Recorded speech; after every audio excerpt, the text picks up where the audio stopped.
ચાલો આ જો આપણે પાણી લીધું એક કપ, પછી આના અંદર નાખશું. હવે આપણે આ 2 ચમચ ખાંડ નાખશું. આ જો ખાંડ. ચાલો હવે આપણે લેશું 2 ચમચ ચા. ચલો નાખો. હવે આપણે કરશું ગેસ ચાલુ. ચલો લો. હવે આપણે કરશું ચાય બનવા તક 5 મિનિટ વેટ. હવે આ છે મારા હાથમાં દૂધ. હવે ચાયમાં નાખશું.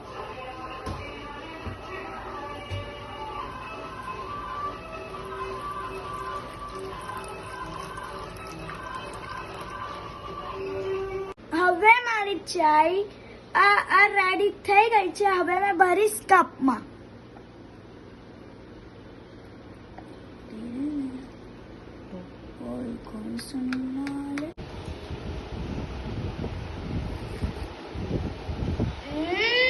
મારી ચાય બહુ ટેસ્ટી છે.